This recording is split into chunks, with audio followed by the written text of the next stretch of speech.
এটা circular in structure, দেখো appears nearly circular outline. তাহলে এইখানে তোমরা ছবি দেখতে পাচ্ছ মাইক্রোস্পোরাঞ্জিয়াম কিন্তু সার্কুলার আউটলাইন, গোল গোল পুরো। আর এটার 4টে ওয়াল রয়েছে, 4 ওয়াল।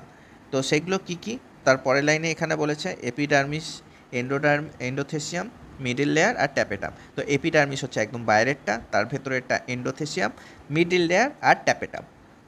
এই তিনটে মেনলি জেনারেলি আমরা কি দেখি, সিঙ্গেল লেয়ার। আর এই মিডিল লেয়ার যেটা রয়েছে এটা মাল্টিপাল লেয়ারে হতে পারে। যেমন দেখো এখানেই দেখতে পাচ্ছ বইয়ে যেটা বুঝিয়েছে, এপিডার্মিস একদম বাইরেরটা, তার ভেতরেরটা হচ্ছে এন্ডোডার্মিস, আর মিডিল লেয়ারটা দেখো এখানে দুটো লেয়ার বুঝিয়েছে, অর্থাৎ এখানে একাধিক লেয়ার রয়েছে।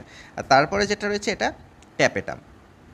তো বাইরের 3টে লেয়ার যেটা, অর্থাৎ এটা এখানে নামগুলো বাইরে থেকে ভেতরে দেওয়া রয়েছে, অর্থাৎ এপিডার্মিস, এন্ডোথেসিয়াম আর মিডিল লেয়ার, এই তিনটে কী করছে, মেনলি প্রোটেকশনে কাজ করে।